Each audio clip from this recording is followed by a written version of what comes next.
Welcome back guys to our new video. Today we are going to learn about the what are the data types present in Python.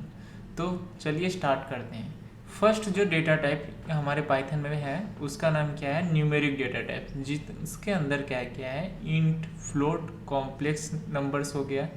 Next क्या है, string data type. String data type उसको बोलते हैं जैसे कोई भी words या फिर कोई भी जैसे बोल सकते हैं लेटर, सेंटेंस, उसको हम लोग स्ट्रिंग डेटा टाइप के अंदर लेते हैं।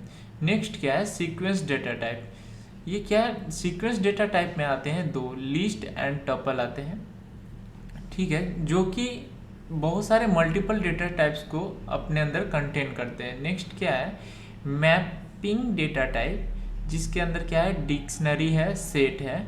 और नेक्स्ट है हमारा लास्ट जो है वो है बूलियन डेटा टाइप, जो कि क्या है, ट्रू एंड फॉल्स। ठीक है, तो ये तो समझ में आ गया कि ये सब डेटा टाइप से प्रेजेंट होते हैं। इसके बारे में ब्रीफली हम लोग जानेंगे जब हम पर्टिकुलर किसी भी एक डेटा टाइप्स को लेकर के जब हम लोग करेंगे, तब हम एक एक करके सारे डेटा टाइप्स को देखेंगे। तो नेक्स्ट क्या है हमारा टॉपिक, पाइथन वेरिएबल्स।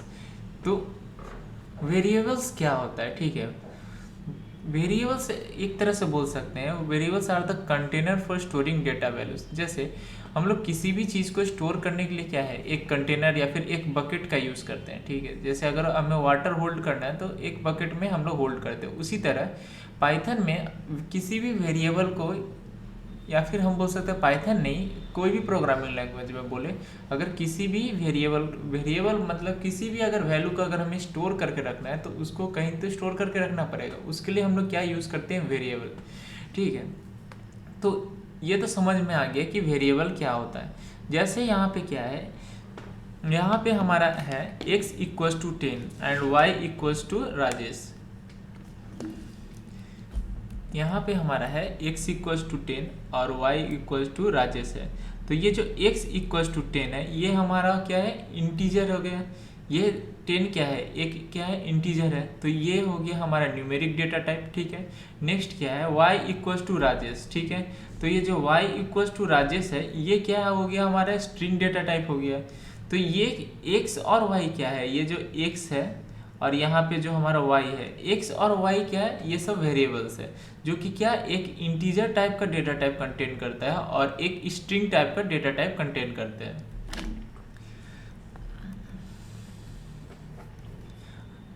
अब क्या है, यहाँ पे नेक्स्ट होता है मल्टीपल वेरिएबल्स। मतलब अगर हम बहुत सारे वेरिएबल को एक साथ डिक्लेयर कर रहे हैं, ठीक है, तो इस तरह से हम लोग असाइन कर सकते हैं उसमें वैल्यू। जैसे x equals to x, y, z, जैसे ये तीन क्या है वेरिएबल है, उसमें एक साथ हम लोग क्या पोजीशन वाइज यहाँ पे वैल्यू उसमें असाइन हो रहा है। क्या, पहले ऑरेंज है, नेक्स्ट क्या बनाना, और नेक्स्ट क्या है चेरी। तो जब प्रिंट x करेगा तो x प्रिंट करने से क्या आएगा, ऑरेंज आएगा। x प्रिंट करने से आएगा ऑरेंज। नेक्स्ट y प्रिंट करेगा तो आएगा बनाना, और नेक्स्ट z प्रिंट करेगा तो क्या आएगा, चेरी आएगा। नेक्स्ट टॉपिक है हमारा क्या, पाइथन कीवर्ड्स। तो ये कीवर्ड्स क्या होते हैं, ठीक है। पाइथन कीवर्ड्स एक्चुअली होते क्या है, तो Python keywords are predefined reserve words used in Python programming that have special meaning to the compiler, ठीक है। तो इसको नॉर्मल लैंग्वेज में या फिर हम लोग समझे तो ये क्या है, मतलब कुछ वर्ड्स जो कि पाइथन के पास पहले से ही रिजर्व है, जो कि प्रोग्रामिंग में जिसका कोई एक स्पेशल मीनिंग हो। इसके एग्जांपल्स हम लोग किस तरह से ले सकते हैं, चलिए जैसे देखते हैं। यहाँ पे एग्जांपल्स के लिए यहाँ पे हम लोग क्लिक करते हैं। एग्जांपल्स हमारे क्या क्या है, ठीक है। तो एक सेकेंड, क्या क्या एग्जांपल्स हैं हम लोग देखते हैं। इसके अंदर क्या है, फॉल्स, एल्स, फॉर, इफ, ये बहुत सारे पाइथन के यहाँ पे क्या है, पाइथन के कीवर्ड्स है। ये पाइथन के कीवर्ड्स के कुछ लिस्ट है। ये समझ में आ रहा है कि ये इफ, एल इफ, डेफ, ये सब क्या है, ये सब कुछ प्री डिफाइन वर्ड्स है जिसको हम लोग किसी वेरिएबल या फिर किसी भी फंक्शन का नेम को डिफाइन करने के लिए यूज़ नहीं कर सकते। ये एक स्पेशल मीनिंग है जो कि हम लोग क्या बोलते हैं, देखिए, we can not use a keyword as a variable name, function name and other identifiers, ठीक है। They are use to define the syntax and the structure of Python language. तो पाइथन लैंग्वेज में सिंटेक्स एंड स्ट्रक्चर को define करने के लिए क्या करते हैं हम लोग, कीवर्ड्स का यूज करते हैं। नेक्स्ट हमारा क्या है, पाइथन आइडेंटिफायर्स। अब ये आइडेंटिफायर्स क्या होता है, identifier is a user defined name, identifier is a user defined name given two variable, function, class, module it, ठीक है। The identifier is a combination of characters, digit and underscore way of. तो simple language में समझे तो ये identifiers क्या होता है, मतलब किसी भी वेरिएबल, क्लास, फंक्शन या फिर मॉड्यूल, किसी को भी नेम को अगर हम किसी भी चीज़ का अगर हम नेम दे रहे हैं तो उसको डिफाइनिंग, उस नेम को डिफाइन करने का एक वे है। जैसे कि हम यहाँ पे कितने तरह के आइडेंटिफायर्स है, एग्जाम्पल ऑफ पाइथन आइडेंटिफायर्स क्या वैलिड है और इनवैलिड है। तो ये हमारे वैलिड वे है, जैसे कि अगर हम लोग किसी को भी नेम असाइन कर रहे हैं तो वो स्ट्रिंग से या तो स्टार्ट होगा या फिर अंडरस्कोर से स्टार्ट होना चाहिए, ठीक है। अब देखिए इनवैलिड आइडेंटिफायर्स क्या है, इनवैलिड आइडेंटिफायर्स के अंदर क्या क्या आ रहा है यहाँ पे, जैसे अगर हम किसी भी वेरिएबल या फिर किसी भी क्लास का नेम को डिफाइन कर रहे हैं तो यहाँ पे क्या, कोई भी स्पेशल कैरेक्टर नहीं होना चाहिए, ना ही नंबर से या फिर इंटीजर से स्टार्ट होना चाहिए। ये दोनों ही इनवैलिड इसलिए क्योंकि इस दोनों में ही क्या है, इंटीजर से स्टार्ट हुआ, और लास्ट में क्या है, यहाँ पे भी देखिए कि स्पेशल कैरेक्टर यूज़ किया है। तो ये सब हमारे क्या हो गया, इनवैलिड आइडेंटिफायर्स हो गया। तो चलिए हम लोग कोडिंग में जा करके देखते हैं कि इससे क्या क्या मतलब एक्चुअल में क्या प्रॉब्लम होता है इससे। तो चलिए हम यहाँ पे सर्च करते हैं, फर्स्ट अपना आइडियली ओपन कर लेते हैं, पाइथन अब हमारा ऑन करते हैं।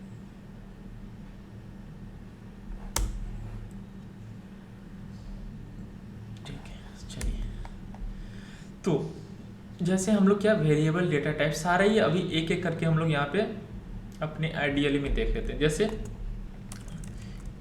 x इक्वल्स टू 10, ठीक है, पहले इसको सेव कर लेना होता है, इस फाइल को पहले सेव करना है, ठीक है।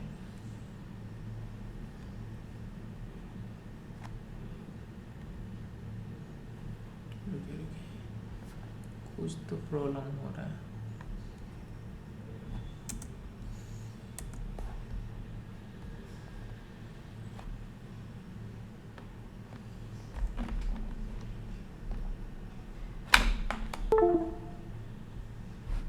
चलिए आप देखते हैं। x इक्वल्स टू 10 लिया, ठीक है, y इक्वल्स टू जो हम लोग लिए थे, चलिए किसी का नेम ले लेते हैं जैसे कि सूरज, और इसको रन करने के लिए ये चीज़ अच्छा है कि पाइथन में हम लोग को अगर कुछ भी चीज़ अगर रन करना है तो पहले उसे क्या करना पड़ता है, सेव करना पड़ता है। बिना सेव किए हम किसी भी प्रोग्राम को रन ही नहीं कर सकते। तो हम लोग क्या करेंगे कि डेली जो भी प्रोग्राम कर रहे हो उसको एक फोल्डर में सेव करके रखेंगे। यहाँ जैसे हमारा लिखते हैं डेटा टाइप्स लिख करके इसको सेव कर देते हैं इसका फाइल को।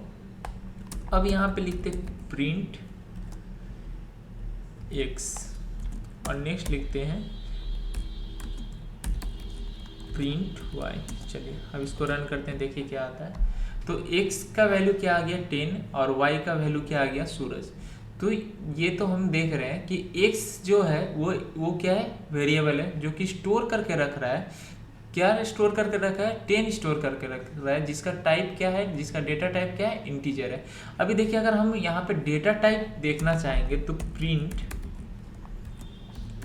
टाइप ऑफ x, ठीक है, इस तरह से करके अगर हम रन करते हैं तो देखिए क्या है, उसका डेटा टाइप क्लास इंट, मतलब इंटीजर डेटा टाइप है वो, जो हम लोग 10 जो x जो वैल्यू स्टोर कर रहा है उसका टाइप क्या है, इंटीजर है। तो ये तो समझ में आ गया।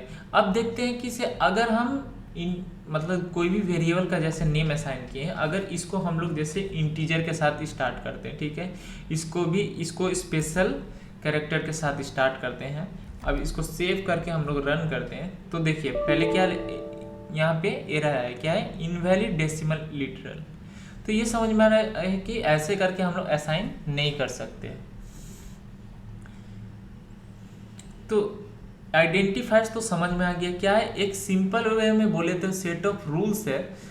मतलब किसी भी चीज़ को अगर हम नेम असाइन कर रहे हैं तो उसके लिए कुछ सेट ऑफ रूल्स को फॉलो करना पड़ता है, उसको क्या बोलते हैं, आइडेंटिफायर्स बोलते हैं। नेक्स्ट टॉपिक है हमारा पाइथन कमेंट्स। अब ये कमेंट्स क्या चीज़ है, तो कमेंट्स वो नहीं होता है जो हम लोग एक्चुअली सोशल मीडिया में करते हैं। यहाँ पे कमेंट्स का मीनिंग कुछ और है। In Python programming comments are the hint that we use to make our code more understandable. चलिए तो इसको हम लोग कोडिंग का यहाँ पे मतलब अपना यहाँ पे आइडियली में आ करके देखते हैं कि कमेंट क्या होता है। ठीक है, तो फर्स्ट आज हम लोग एक क्वेश्चन करते हैं। क्या करते हैं, एडिशन ऑफ टू नंबर्स करते हैं। ठीक है, कोई भी दो नंबर हम लोग लेते हैं और उसका एडिशन करने का ट्राई करते हैं। ठीक, तो a इक्वल्स टू यहाँ पे 5 लेते हैं। ठीक है, नेक्स्ट क्या है, b इक्वल्स टू 3। अब हम इस दोनों का एडिशन करेंगे तो c equals to a plus b. ठीक है, अब यहाँ पे एडिशन तो कर लिया, अब इसका आउटपुट देखना चाहते हैं तो क्या करेंगे, प्रिंट करेंगे।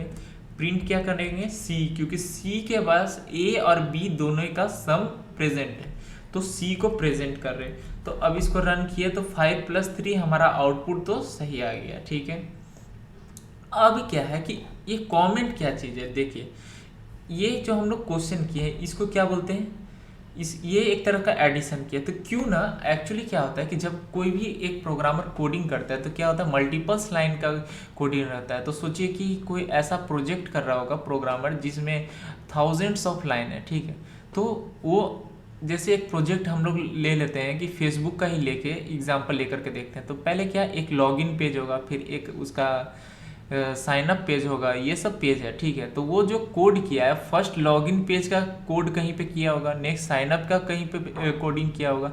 तो 1000 लाइन्स में वो फाइंड कैसे करेगा कि से कहाँ पे हम लोग कोडिंग किए हैं या फिर कहाँ पे क्या किए हैं जो भी। तो जहाँ पे कहाँ पे वो साइन अप का है, कहाँ पे साइन इन का उसका कोडिंग है, ये क्या कैसे पता करेगा। तो उसके लिए हम लोग क्या करते हैं, हाईलाइट करने के लिए एक तरह से, या फिर उसको खुद को याद रखने के लिए हम लोग जैसे यहाँ पे सेव करते हैं, एडिशन ऑफ टू नंबर्स। ठीक है, तो ये तो लिख लिए, देखिए तो यहाँ पे 8 ही रह गया। अब ये क्या है कि अगर हम यहाँ पे अगर नॉर्मली अगर ऐसे लिख करके एडिशन ऑफ टू नंबर्स लिख करके ऐसे रन करते हैं तो ये क्या आ रहा है कि एरर आ रहा है। हम अगर याद करके रखना चाहते हैं कि ये कोड हम लोग जो किए हैं वो एडिशन ऑफ टू नंबर्स के लिए कर रहे हैं तो ऐसा तो एरर आ रहा है। तो अगर हम यहाँ पे हैशटैग का एक साइन देते हैं, ठीक है, ये हैशटैग का जो साइन दिए इससे क्या होता है, ये देखिए अब एरर नहीं आ रहा है। ये क्या है, ये एक तरह का क्या है, सिंगल लाइन कमेंट है। ठीक है, ये है सिंगल लाइन कमेंट। तो एक्चुअली कमेंट में होता है क्या कि जब भी हम किसी चीज़ को कमेंट डिक्लेयर करते हैं ना तो ये क्या होता है कि जो इसका जो कंपाइलर है, इंटरप्रेटर, सॉरी कंपाइलर नहीं, दैट इज इंटरप्रेटर जो है वो इसको क्या करता है, स्किप कर देता है, मतलब इसको रीड नहीं करता है। ठीक है, तो ये समझ में आ रहा है। देखिए अब वापस फिर से रन करके दिखाते हैं, तो इसको रीड नहीं कर रहा है, इसका कुछ आउटपुट नहीं दे रहा है। इसी तरह से कमेंट दो तरह के होते हैं, एक सिंगल लाइन कमेंट होता है, एक मल्टी लाइन कमेंट। तो मल्टी लाइन मतलब क्या हो गया कि जैसे अगर हम यहाँ पे कमेंट किए हैं, ठीक है, नेक्स्ट हम इसके साथ और भी कुछ लेते हैं, सम ऑफ ए एंड बी। तो ये जैसे सम ऑफ ए एंड बी भी लिखे, हम इसको भी कमेंट करना चाहते हैं तो इसको क्या हमें फिर से हैशटैग देना पड़ेगा। तो इसके अलावा भी और बहुत कुछ ऑप्शन है, जैसे कि अगर हम ये सेम चीज़ को क्या करेंगे, सेम चीज़ को हम इसको हैशटैग को हटा देते हैं और यहाँ पे क्या करते हैं, यहाँ पे ट्रिपल कोट्स दे देते हैं, ट्रिपल कोट स्टार्टिंग में, ट्रिपल कोट एंड में देंगे। ठीक है, तो इससे क्या हो गया कि ये हमारा कमेंट ये हो गया मल्टी लाइन कमेंट। देखिए अब कलर चेंज हो गया है ना, और दोनों का क्या है, यहीं से यहाँ से स्टार्ट और हम कहीं तक कितना भी लाइन्स हो, कितने भी लाइन्स हो, उस सारे को एक साथ कमेंट कर सकते हैं। तो इस तरह से हम लोग नोट्स भी, मतलब कोडिंग के बीच में नोट्स भी बना करके रख सकते हैं। तो ये होता है कमेंट्स। तो क्या है, comments are completely ignored by the interpreter. तो आज जो भी हम लोग कराए तो आशा करते हैं कि आपको समझ में आ गया होगा। थैंक यू, आज के लिए इतना ही, बाकी नेक्स्ट क्लास में हम लोग कंटिन्यू करते हैं।